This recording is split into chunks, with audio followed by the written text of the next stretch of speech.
Good morning or good evening to everybody, wherever you are, and welcome to this webinar on how Canadian brands can sell to China via WeChat.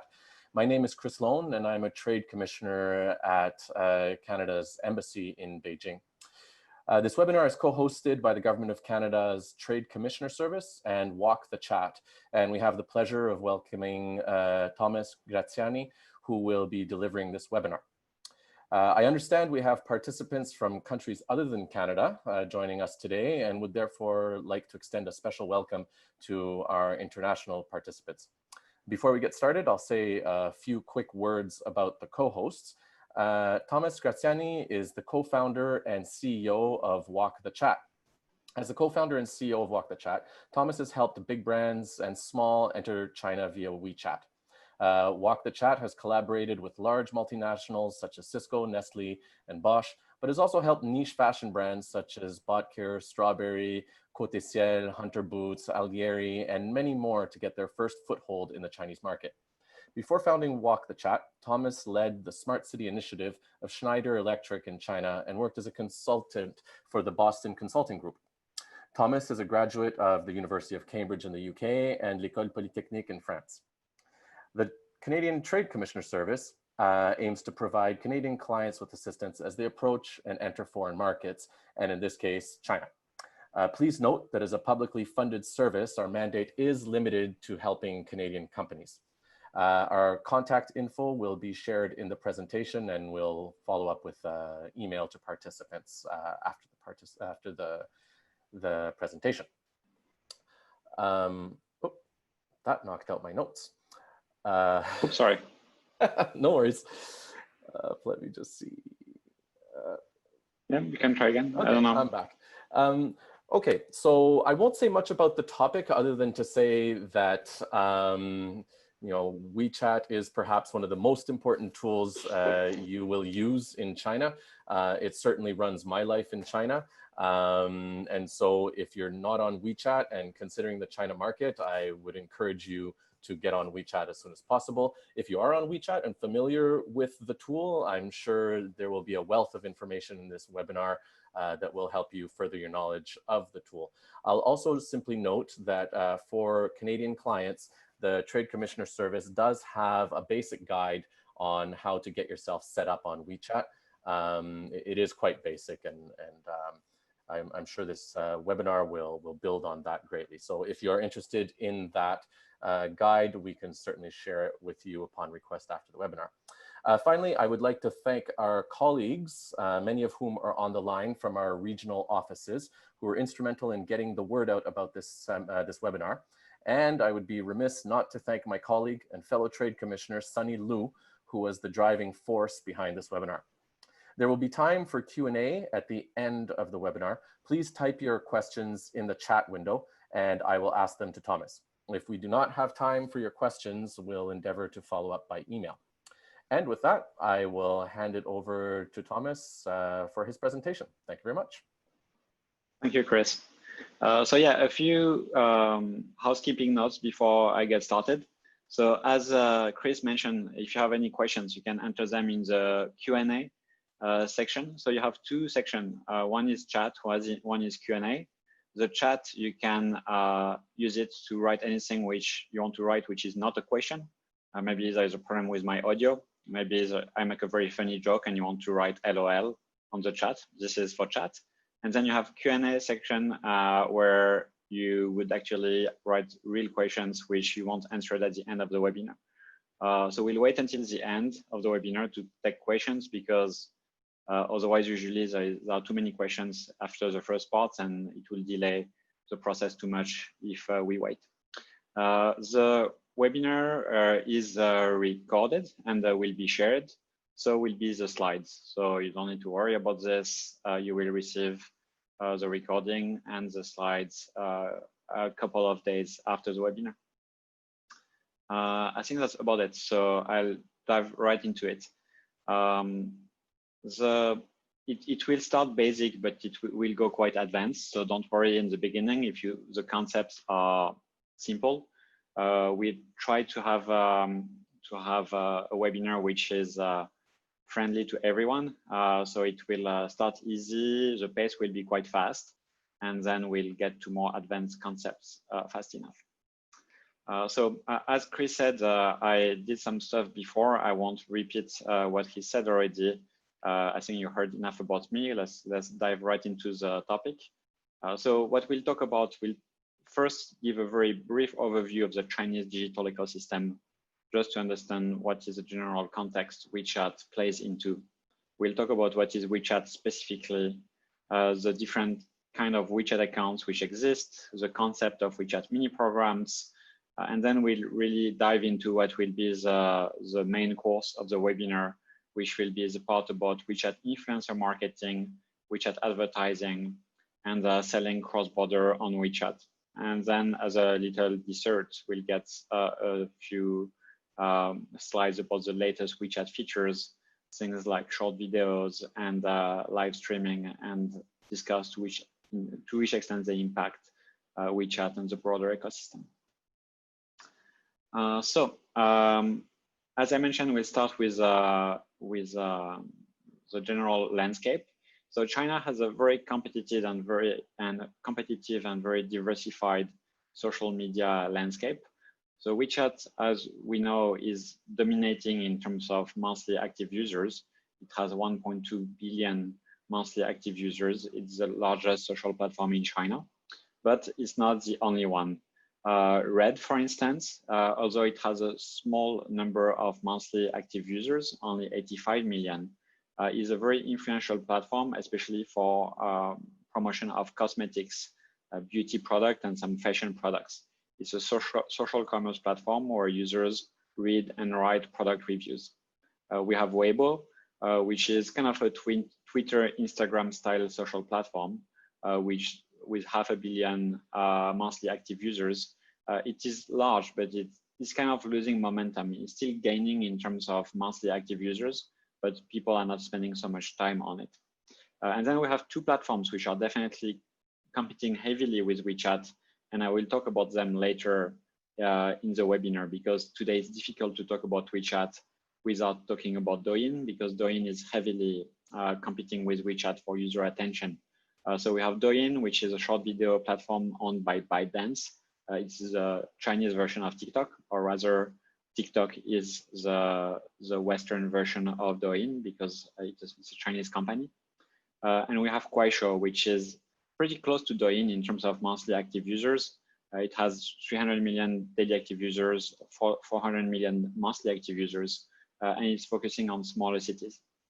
And another platform I like to mention, especially for those of you who might not be in the consumer sector, is Zhihu, which is quite a large platform with more than 200 million monthly active users, and is the largest Q&A platform in China. It's a Chinese equivalent of Quora. People can ask questions, get answers. In terms of e-commerce, so this was for social, the landscape is kind of similar. It's dominated by one player with a lot of smaller players on the side. So the leader in terms of e-commerce in China, B2C e-commerce, is Tmall. So this is Alibaba. This is a B2C platform of Alibaba, which owns more than 60% market share. And then we have JD.com with more or less 1/4 of the market share. And the other players will be quite small. Suning, Weipinhui, and others would make up less than 25% of the total market share. Actually, no, less than 15% of the total market share. So how is this ecosystem moving? So we've seen these different players, and it's interesting to see how do their share is evolving over time. And it's interesting if you look at where advertisers spend their money to see the trend. So one thing we can see, for instance, is that Alibaba is getting stronger and stronger year over year. So if you're in the e-commerce space and you are a very mature company in China, you already have some visibility in the Chinese market, you want to actually sell a large amount of products, then the Alibaba Tmall ecosystem is a very good choice, and you can see that advertisers keep investing more and more money into it. One which has been steadily decreasing, on the other hand, is Baidu. So Baidu, I didn't talk about it before, but it's kind of the main search engine in China. And its market share in terms of how much money advertisers spend on the platform has been divided by 2 in just 4 years, which shows the extent to which first Baidu has not been doing such a very good job at providing relevant search results. Also shows that the way people look for information in China is very different from the way they do in the West. Because people, when they look for information in China, would look for it directly either on e-commerce platforms like Tmall or via social channel like WeChat or Red. But they would not necessarily use search engine except if they're looking for something that they can't find anywhere else, maybe services or this kind of things.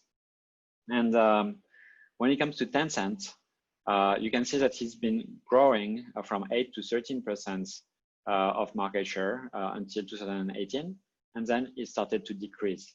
And the reason it started to decrease is because ByteDance has been eating some of its market share. ByteDance, which made only 2% of the advertising market share in 2015, but already 18% by 2019.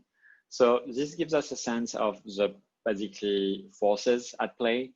Alibaba getting slightly stronger, Tencent being more or less stable, but seeing some competition from ByteDance. ByteDance basically exploding and becoming a force, and I'm sure we'll have a chance to have another webinar specifically on Douyin and ByteDance in the future. And Baidu, which is basically crashing down. Another thing which is interesting to look at when you look at Chinese e-commerce, and it's hard for me not to mention that, is to see that the recovery in terms of Chinese e-commerce after COVID was extremely fast. So if we look at the sales of our merchants compared to the same time last year, in December 2019, we got a 16% increase year over year. This was before the epidemic. It was just organic growth, the fact that we did a better job at marketing, basically, compared to last year. Then January, we got a 48% decrease compared to January 2019. In February, a 31% decrease compared to February 2019. And then in March, already a 24% increase. And this momentum has been increasing since then. We don't want to disclose too much data about our own platform, but basically since then, growth has been even faster. So there was a full recovery in terms of e-commerce in China since the month of March. And these channels are very vibrant today. And I'll share later some recent sales performance from some of our clients. So in terms of trend, I think a lot of people in China right now are quite focused on the upcoming sales festivals, in particular all the sales festival which will happen after the month of August. Double 9 will be a small sales day for Tmall, and in particular Double 11 and Double 12, the 11th of November and the 12th of December, were very, very big shopping festivals in China. And we expect very large amount of sales given the fact that e-commerce has become even stronger lately. So now that we have this kind of broad picture of the Chinese digital ecosystem, I will dive right into WeChat. So WeChat, as you might know, is as I mentioned, is the largest social network in China. Its monthly active users keep growing, but as you can see on this graph, the growth is slowing down because it pretty much completely saturated the markets. There is no space for more players, to gain more users for WeChat in China. It has 3 main sections: Chat, Timeline, and Wallet. Chat basically is a section which is similar to the Facebook Messenger or WhatsApp. Moments, which is similar to the Facebook Timeline, and Wallet, which is a section which enables transfers of money between different people, or enables to access various services such as booking taxis, paying for gas or electricity bills, booking movie tickets or some e-commerce features. And WeChat is also, interestingly, we mentioned that Tmall and Taobao are dominating the e-commerce space. WeChat is also the biggest source of third-party traffic to Taobao. So it means no matter if you're looking at marketplaces or pure social in terms of driving awareness, you will want to be on WeChat because WeChat is quite essential in terms of both traffic within WeChat and to drive traffic to your marketplaces such as Taobao. So now we kind of know what WeChat is in terms of its broad features. Now let's look at how you can set up a presence on WeChat as a company. So in order to do this, you will need to have what's called a WeChat official account. And there are two types of WeChat official accounts. We have WeChat service accounts, which appear as a friend in the chat interface. So this is kind of counterintuitive if you use to the Facebook style approach where brand pages appear on the timeline. In this case, the WeChat service accounts appear as friend in the chat version of, in the chat section of WeChat. So they appear together with groups and one-on-one conversation with friends. And the second type of account is called subscription accounts. And subscription accounts are basically located in a separate folder, this blue folder you can see at the bottom of the screen. So I have a video playing here, I think.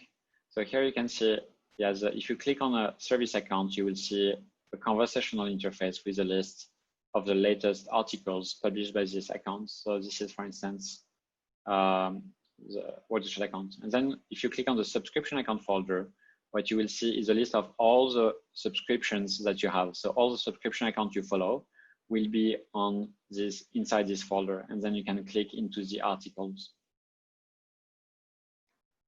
So why do you have these two types of accounts? Basically, it's a trade-off between number of push notifications you can send and visibility. So the service accounts we saw are much more visible because they appear as friend. You don't have to click on this blue subfolder, but they can send less messages. They can send up to 4 messages per month, so around 1 per week. So it's more visibility and less messages.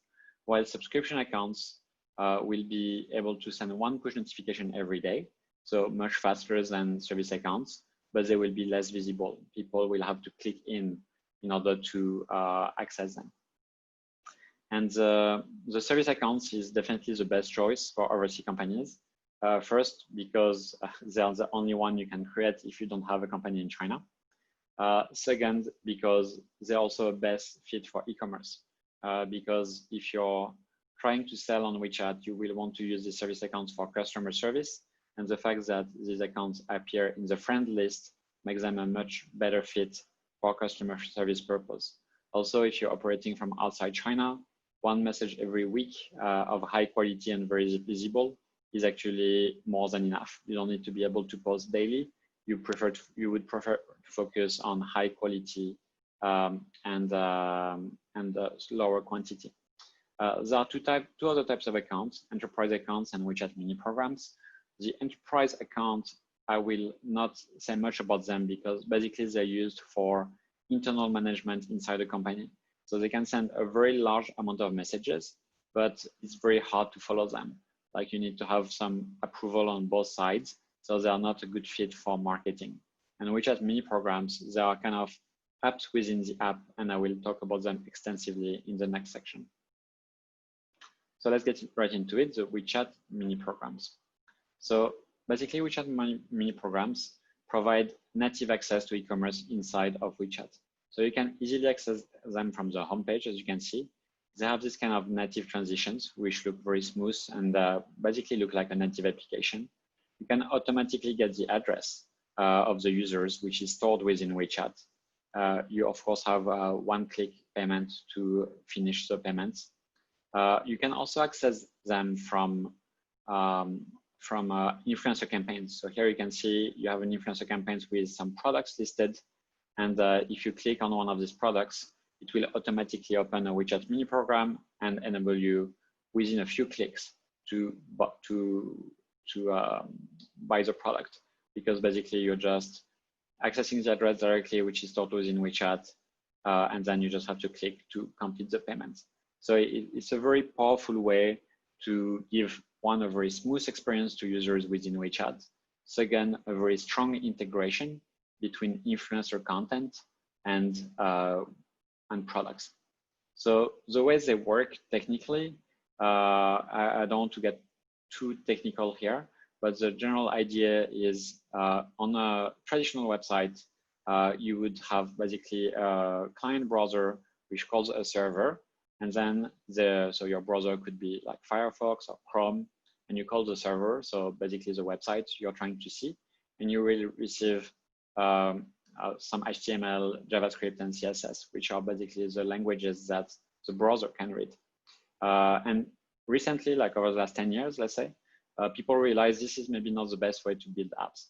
The best way to build websites is to have more logic on the front end.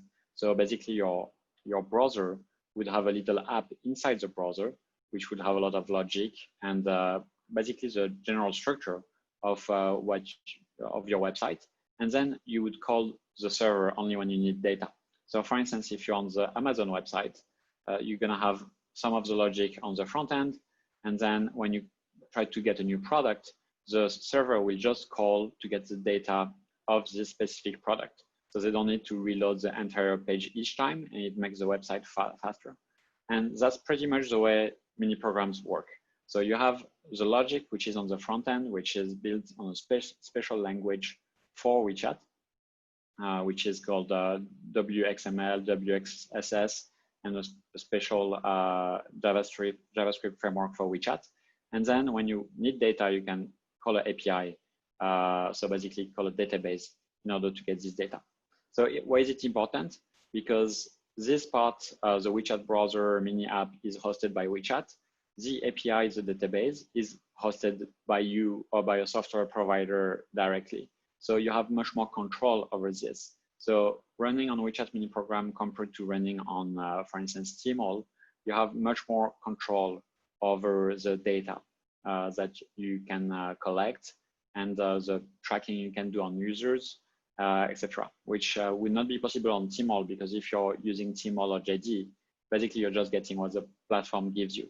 While in this case, you're really operating like a small website inside WeChat. So you can have much more access to data and much more control over what you're doing. So the advantages of the mini program is that they are faster than HTML5 pages. They look very good. They are easy to integrate to influencer campaigns, as we saw. They're convenient to access. You have all of this direct access from the homepage just by swiping down, and you have native transitions. The limitations is that they are limited in terms of size. You can't have them too big in terms of the size of the code, so they can't get too complex. Limitations in terms of the code due to specific language, because you have to use the specific language used by WeChat. They need to be approved by Tencent before being published. It's not like a website when you can just change it and then it's changed instantly. This is more like an app store where you have to publish each time. And they work only inside WeChat. An also interesting thing you can do with WeChat mini programs is integrating them with your existing Shopify or Magento website. So this is a slide of advertising, but we are actually the only company doing that. So it's interesting to know it's possible. But we offer an integration between Shopify, Magento, and WeChat mini programs, which means that you can export all of your products from Shopify Magento to a WeChat mini program. When you get an order, it will appear on your Shopify or Magento website. And once you fulfill this order, it will send out the fulfillment information to the end users so they can track their order. So the advantage of doing that means you can actually have a presence on WeChat mini programs without having to manage a separate system. You can just connect your Shopify, your Magento to a WeChat mini program, export the product, and then sell from there and manage all of the order and the fulfillment from Shopify or Magento.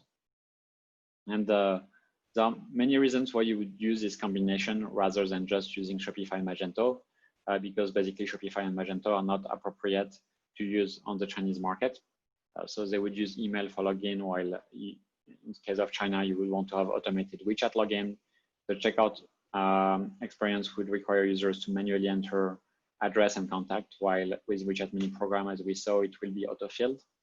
There is no ID verification on Shopify or Magento, which is required to clear customs, while with mini programs, you can check the validity of the Chinese ID and collect it so that you're sure that the product can clear customs. Notifications are from email, while they should be on with WeChat and SMS. Transitions can be native on WeChat mini program. Speed is faster. User experience is more localized. Payments are using WeChat Payment and Alipay. Integration with WeChat marketing campaigns is possible with WeChat mini programs, where it's not for a normal website. And you can also easily access the store after you left it. If people access a Shopify or Magento store and they leave it, they won't be able to come back to it. But if they access a mini program, it will appear in the list of recently accessed mini programs, so they can easily go back to it if they decide to complete a purchase later. So this was for WeChat mini programs. I will quickly check if there is nothing burning on the chat. But yeah, no, it looks like it's mostly people asking if the presentation will be made available, and yes, it will be made available. So I'll move forward so we can go through all of these sections, and we'll have time for questions. So as I said, now we have seen how to create WeChat accounts. We have seen that these WeChat accounts can connect to WeChat mini programs. These WeChat mini programs can provide e-commerce experiences. And now I'd like to look into WeChat influencers, which are basically the way you're then gonna promote these mini programs so you can generate sales, and we'll see what kind of returns you can get from this promotion. So the typical influencer collaboration workflow is going to be similar to what you might have outside of mainland China. You identify influencers, you give them products, you're getting free exposure, if possible, if they are willing to expose your brand for free. And then usually, if the exposure is successful, you will try to arrange paid promotion campaigns, and you would encourage post-campaigns engagement that hopefully the influencer would keep exposing the product after the campaign. So the cost of WeChat advertising, WeChat influencer advertising, is actually extremely high. So if you look at the cost for 1 million RMB, you would get with WeChat, you would not even get 1 million impressions. While if you market on Douyin, you would get 15 million impressions. So this is more than 15 times cheaper to get an impression on Douyin than an impression on WeChat. So you might wonder, why would you promote on WeChat if that's the case? The reason is because, one, the conversion rates are higher on WeChat. Second, WeChat will enable you to sell more expensive items. So if you look at the cost per impressions is much higher on WeChat, but the typical product price of products you can sell on WeChat is going to range from 1 to 15,000 RMB. For Douyin, it will be very hard to sell products which cost more than 200 RMB.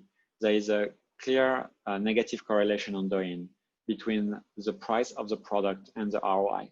So the more expensive the product is, the lower the return on investment of campaigns. Target customers also on WeChat tend to be older, and the platform commission is also lower. So if you sell on WeChat, you don't have to pay anything besides the payment processing fee. But on Douyin, you will have to pay either Douyin for some of the sales, or you will have to pay Tmall if you're using another third-party platform. So to give you a sense, in April 2020, the average order on our platform was around 2,000 RMB. So as you can see, it's much higher than what you would have on Douyin, where you would have typically orders between 1 to 200 RMB, because users there tend to be more price sensitive. So as I said, when you start to promote, you would start with seeding. So basically simply gifting products. So in this case, this is an example of a seeding mention for a client of ours, Côté Ciel. And the price of this paid mention, if they paid for it, will be 20,000 renminbi, around 3,000 US dollars. But because they gifted, they get this kind of things for free. And usually we try to get 10 to 20 mentions for our clients every month. So it's quite significant return on investment. So for instance, we did that for a British brand called Hunter Boots. And within the first month, they got the equivalent worth of 100,000 RMB worth of free promotions and direct ROI on the first week of launch of the WeChat store. So quite a significant return from simply gifting products to influencers. After you're done with gifting, of course, gifting will not be enough to generate large amount of sales, because usually in a gifting situation where you're simply seeding, you're simply gifting the products to influencers, you're not going to get direct links to e-commerce. So you're going to get a lot of PR, which is going to be worth a lot of money, but it's not going to drive as many direct sales. You will have some sales, but in smaller amounts. Once you run paid campaigns, paid promotion, that's when you're going to get significant return on investment. So for instance, this is for a brand promotion for a brand called Giswine, which is a competitor for Allbirds. They do the merino wool sneakers. And this was one of their first campaigns in China. So the product was completely unknown. It was a second campaign ever in China. And just by investing 6,000 US dollars, they could generate 30,000 US dollars of sales. So a 500% return on investment. So this is the power of these paid campaigns, because you have direct e-commerce links, direct link to a WeChat mini program, and this drives much higher returns. And recently, actually, this is a post-COVID campaign. It was run in June 2020, also for a brand launching for the first time in China called Rylan. And this was a cost per sale campaign where they basically gave a third of the sales to the influencer in exchange for promotion, and also generated around 35,000 US dollars of sales with a 300% ROI, and kind of gave the initial momentum for sales in China. So these influencer campaigns really can be very successful, and for these campaigns, typically average order was around 3,000 RMB. So it's like 500 US dollars orders. So we're talking about relatively expensive products which are sold on WeChat, which would not be possible at this stage on platforms like Douyin. So the next question you might have would be, how can I find these influencers to do this kind of promotion? One platform to look into is called newrank.cn. It's a platform which enables to basically get a list of influencers for different industries. If you identified an influencer, you can also look into this platform to see the data of the influencer, to see how their views and engagement has been evolving over time. Once you found the influencer, you start talking with them, you should also ask them for some of the data on their backend. So if you look at a typical influencer, the reading, the pattern of the reads should be a very smooth curve, like what you see on the left. Some influencers might be using fake views, but it will be hard for them to have these robot views look perfectly smooth on the analytics. So usually when influencers use fake views and you ask them for some screenshots of their backend of the latest articles, you will see some peaks of traffic. This is because you're gonna have some robots which are gonna create a bunch of views at the same time. And this will show quite obviously on the analytics. You should also ask influencers to share the WeChat heat map, which is available on the WeChat backend. And this will tell you how low the users usually scroll inside their articles.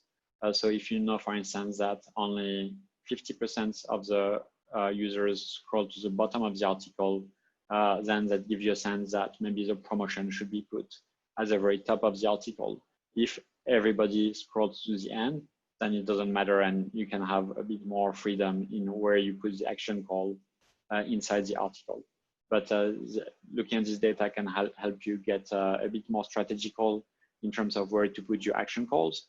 It can also give you a sense of the quality of the influencer and the extent to which people fully engage with the content and read it to the end. One of the last things you can look at when you're studying an influencer is look at the source of traffic. So the source of traffic ideally should be balanced. Some of it should be coming from official account followers, which shows that people actually click on the message from the influencer.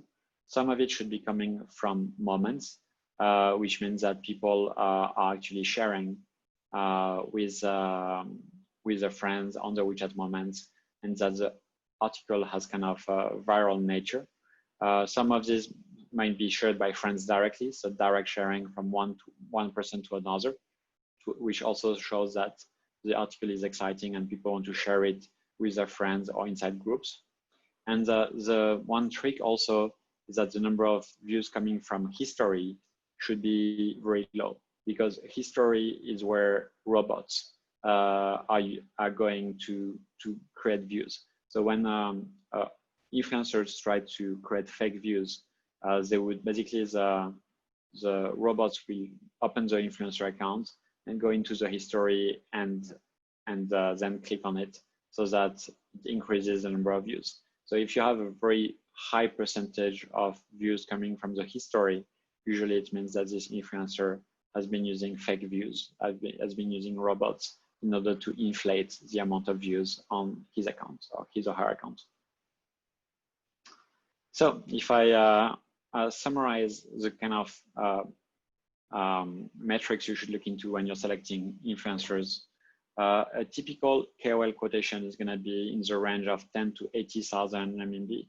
So around 1,500 to 12,000 US dollars. If it's much lower than that, it's going to be low quality because not enough influence.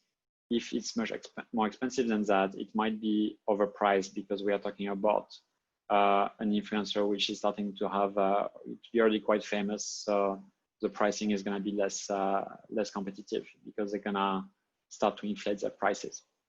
Article view should be around 5K to 80K for this kind of pricing. Open rate between 1 and 10%. Article likes more than 0.1%. The top comment should get around 0.05 to 0.3% of the likes. The comment should be diverse, so you can check they are not fake comments. Comment rate should be between 0.01 to 0.1%. You should ask for conversion data from other brands which have been running campaigns with this influencer, and you should reach out to these brands directly to make sure that the data is correct. Traffic source should be diverse, as I mentioned. The hourly views and heat map data should look natural. Look for similar brands which advertise with this KOL. Check whether or not they repeatedly collaborated with this influencer, because this would be a strong sign of high quality. Make sure that the content is original, and always start with gifting products to the influencer. So another way to advertise on WeChat is, besides influencers, is direct advertising. So I will go a bit faster on this part because this is a bit less relevant, a bit less efficient than influencer marketing in terms of bringing return on investment. So you have 3 types of ads: timeline ads, banner ads, mini program ads. So the timeline ads are very similar to your typical Facebook ads. They appear on the moments, so the WeChat timeline. And when you open them, you have a landing page within WeChat, and then you have an action call inside this landing page, which can take users either to a WeChat store or to an app store. You have WeChat mini program advertising, which appears inside the WeChat mini program. So inside any mini program, the programmer can decide to leave some space for ads. And then if people click on these ads, part of this revenue, ad revenue, will go to WeChat, but part of the ad revenue will go to the programmer of the mini program. So this is a way for mini programs to generate revenue by displaying ads. So this can be inside articles, they can be pop-up windows, or they can be interstitial ads. So these are ads which show, for instance, when you play a game, between two levels, or if you want to gain some extra points or extra life, you can play an ad, and by watching this ad, you get some additional credit for the game. And then you have WeChat banner ads. WeChat banner ads appear at the bottom of other WeChat articles. So it's the same as the WeChat mini programs. If I publish on WeChat, I can decide to display an ad at the bottom of my account, and then the revenue from this ad will be split between WeChat and the account which published the ad. And they can be used to drive people to a website or mini program. They can be used to invite users to follow official account. So then people just click once and they will be asked to follow with just one click. So it's quite an efficient way to gain followers. In terms of cost per follower, definitely WeChat Moment ads are extremely overpriced. You will have to pay 35 RMB, so almost $5 US, in order to get one follower. So it's extremely expensive.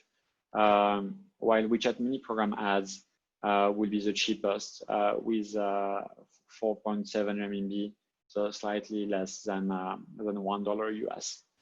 An interesting thing is also that the cost of advertising on WeChat has decreased after COVID-19.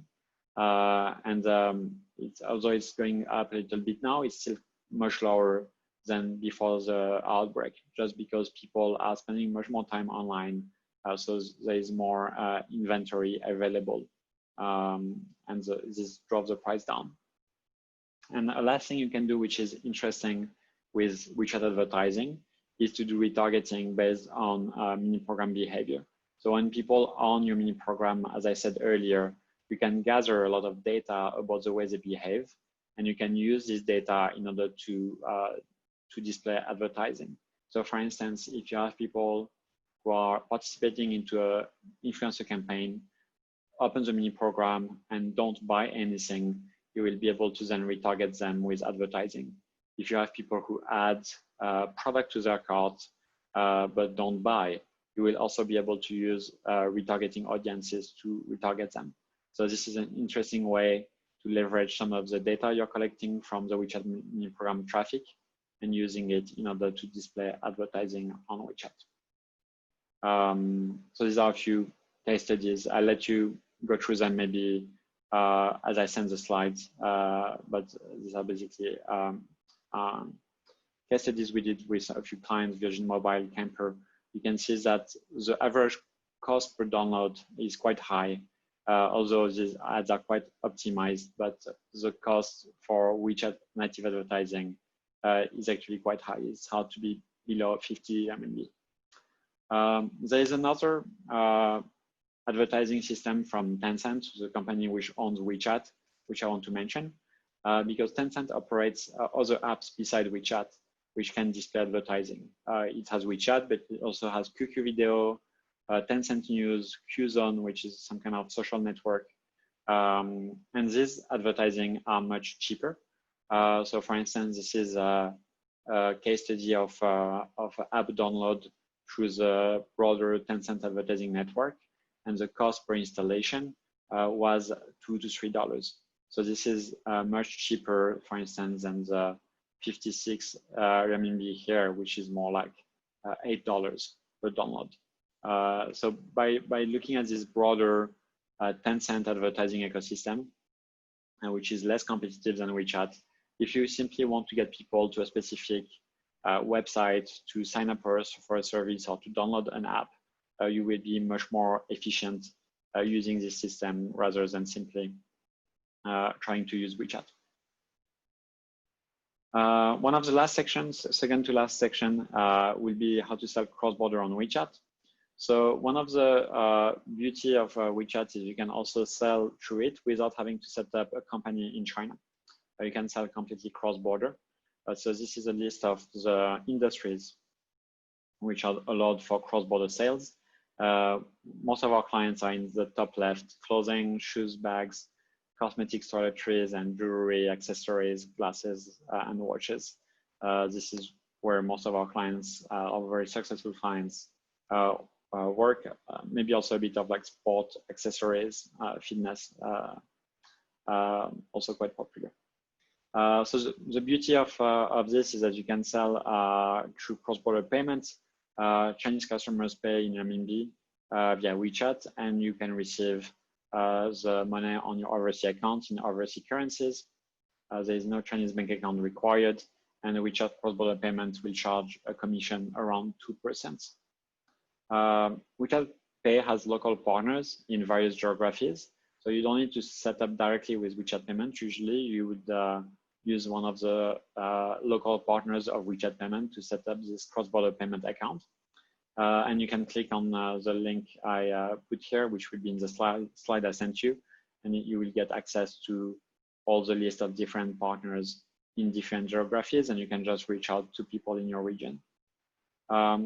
Usually in terms of logistics, there are two ways to handle logistics. One is to use what's called cross-border e-commerce shipment.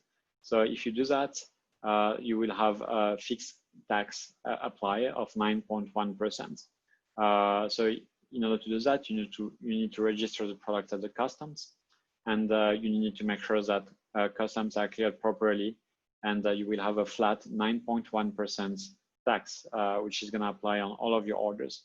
And this is true pretty much across all categories.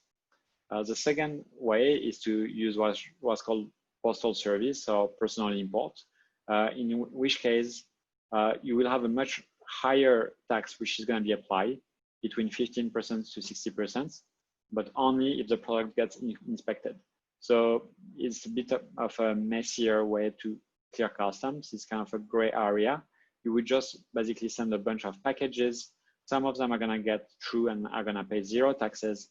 Some of them are going to get stopped and going to pay up to 60%. But because only around 5% of packages get stopped in general, you're still going to pay quite a low amount of taxes overall. It's kind of messy though, because it means that once if the package gets stopped, then your logistic provider has to go and pay this like 15, 30, or 60%, so that the end customer doesn't have to. It can slow down the process of custom clearance, and it's in general a bit more of a mess. But it's doable if you don't want to go through the formal process of setting up cross-border e-commerce imports. And overall, so if you want to go for the cross-border e-commerce system, you would have different options for that too. You could have a warehouse which will be outside of China completely. So in Canada, Europe, US. So the advantage of here is that you would not have to have a separate inventory from China. You could use, for instance, our Shopify Magento integration and ship directly. In which case, typical shipping time will be between 5 to 10 days. You could have a Hong Kong warehouse and use this warehouse to ship to mainland China.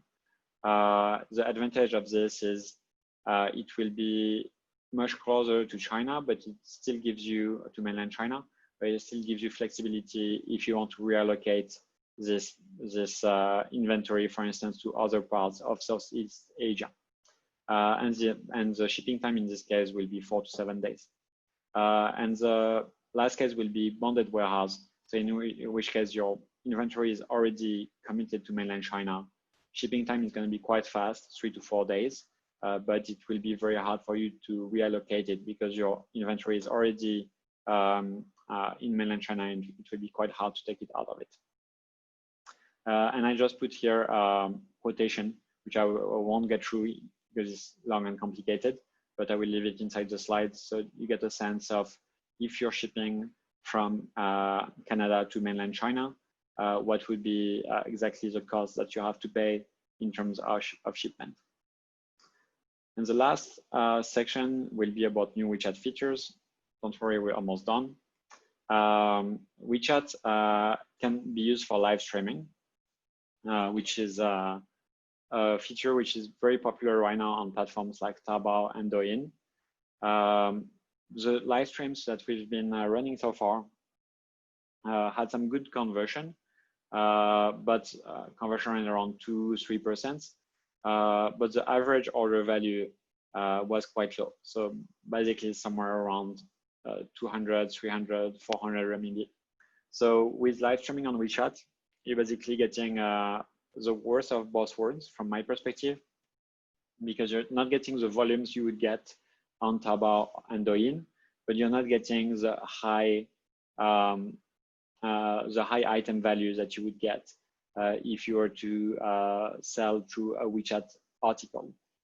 So live streaming is still quite early stage on WeChat. It can be a low-cost way to generate some sales and awareness, but really works mostly for really affordable items.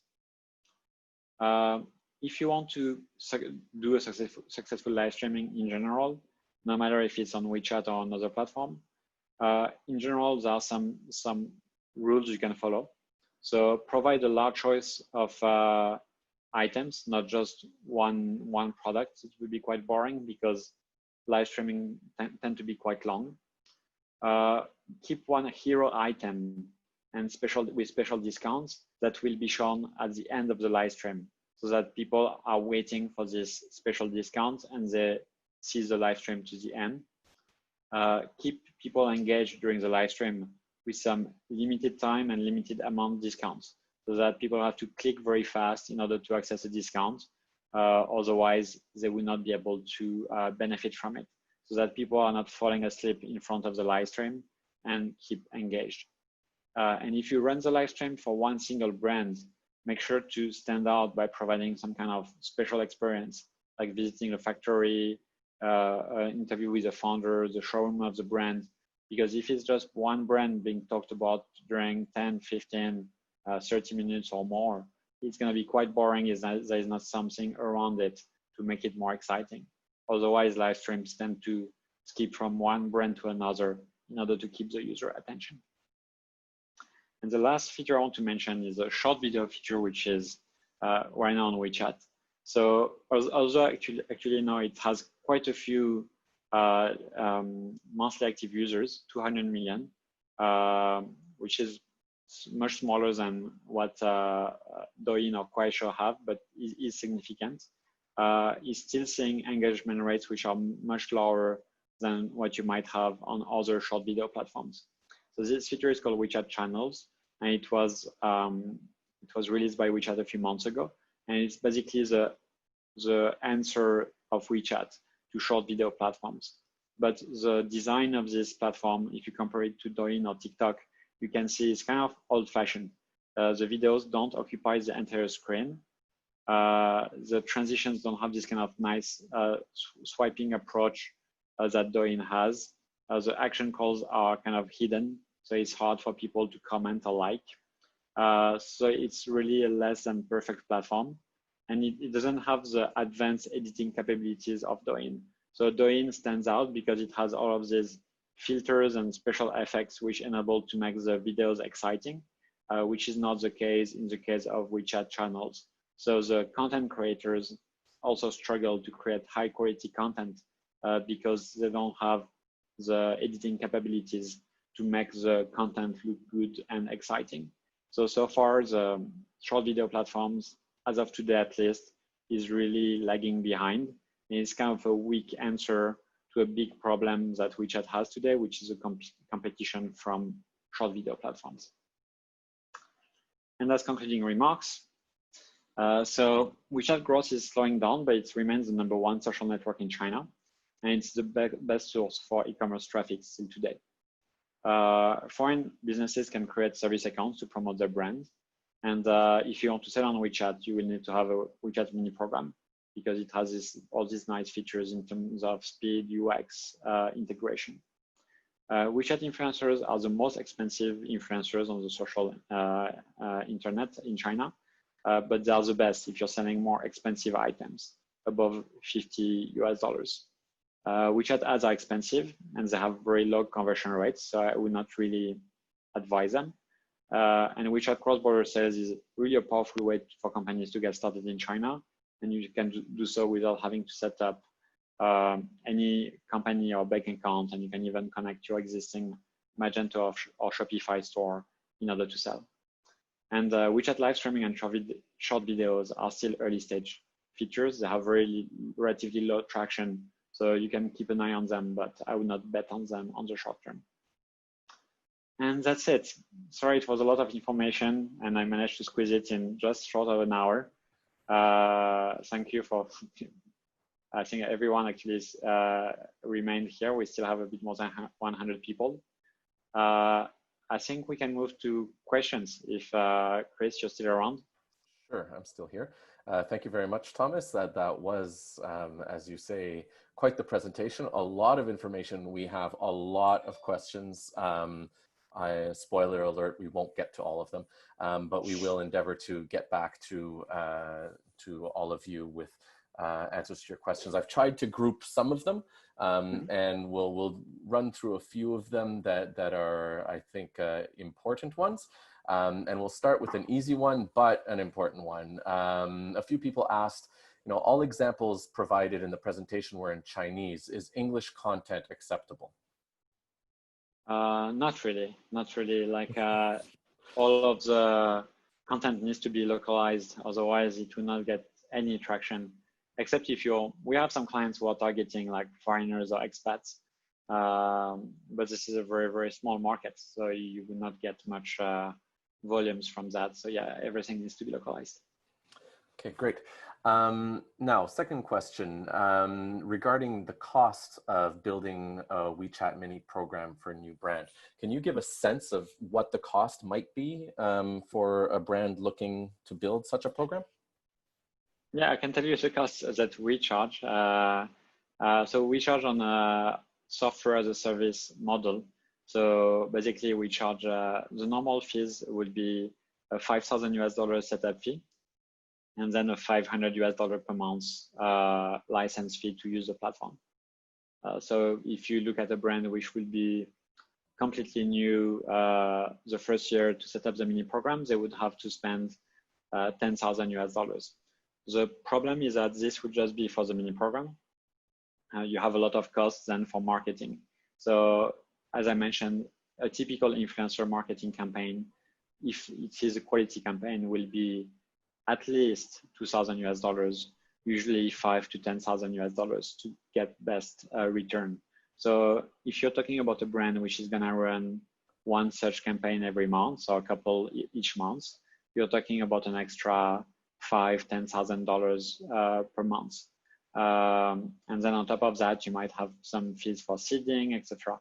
So I would say to make a serious test of the market, let's say it's a test which is gonna last 3 to 6 months, a brand will have to invest at least $50,000 to $100,000 to really get a sense of their potential in the market. And this will include setting up the mini program, but also seeding to influencers and running a few influencer campaigns to see what is the return. Okay, great. I think we have time for maybe one or two more. The next one is regarding the types of products and services that are appropriate for WeChat. Is it an appropriate tool for products or services where payments would not be handled by the platform? The question was asked specifically in relation to promoting education abroad and recruiting students to study abroad. Yeah, so actually for other industries like education, I would really look at Douyin rather than WeChat. So if I were to sell like let's say a luxury or premium handbag, glasses, cosmetics, I would go for WeChat because this is where people would maybe look for influencer information. Could be quite interesting in the case, and the conversion rate is going to be higher. If you go for education product, Douyin is going to have a lot of young population, obviously, on the app. So if you try to reach out directly to students, not parents, then Douyin is going to be a good choice. And as I said, the cost per impression is going to be much lower. This is true for influencer marketing. This is also true for advertising. So if you're just looking for reaching out to students, then I would go for Douyin or Kuaishou, one of the short video platforms, where the conversion might be higher, price gonna be lower. If you're looking to sell more expensive items, or you're trying to reach out to older population, you're not trying to reach out to the kids, you're trying to reach out to the parents, then WeChat would be a good choice. Okay, great. The Q&A has just exploded in the last few minutes. So unfortunately, we won't be getting to all of the questions, but let's go with one last one, because it is one that we get quite often at the Trade Commissioner Service. And it's, is WeChat used in China to replace a website? And what is the importance of having a website in parallel to your WeChat mini program or your WeChat presence? So it's really not important to have a website in China, like less and less, because people are, as I showed in the presentation, are spending less and less effort on Baidu. So you could actually replace a website simply by having a presence on Baidu Baike. So basically, Baidu, when people enter search requests, they will show first some pages which are kind of a Wikipedia of Baidu. So these are pages which are managed by Baidu, hosted by Baidu, and you can fill in some information inside them. So you could have a very good Baidu Baike page where you write down some information about your company, and which is gonna show first when people Google you, quote unquote. And this could be enough. Otherwise, you could have a very simplistic website just for PR purpose. So it's not that people are not going to click on it or do anything, but it can look good if people search you that there is one official website which shows up. But really, the real impact of that is going to be minimal. So you can either completely forget about this. If you already have a Western website and you're using your Western name, if people Baidu you, they will see your Western website listed anyway, so that's good enough. And even if it's too slow for China, bad UX, it doesn't make a big difference because people are not going to use that in practice. People are only going to use either your WeChat, your other social channels, or Tmall JD if you're selling e-commerce. So websites are not something you should really spend too much attention to. That's very clear. Okay, well, thank you very much. Advanced apologies to everybody else who has submitted questions. As I mentioned before, we will work with Thomas to respond to them. Well, yeah, go ahead. There is like a list of contacts here on this last slide. So you can write to info@workthechat.com if you have questions specifically for us. And I also put the information of Chris and Sunny in case you have additional questions, especially for Canadian companies. So yeah, feel free to send out emails directly with your questions. I will be happy to address them, or go to our website. We also have some forms you can fill if you want more information. And there is also a form to ask for a demo of the Shopify integration if you're interested in that. Great. Well, listen, thanks again, Thomas. This has been a fantastic presentation. And I'll thank all of our participants on today's webinar. And yes, do reach out. We hope to be in touch. And I'll wish you a good rest of the day if you are in Asia, or a good evening if you are in North America. Thanks again. Have a good day. Thank you, everyone. Bye-bye. Bye.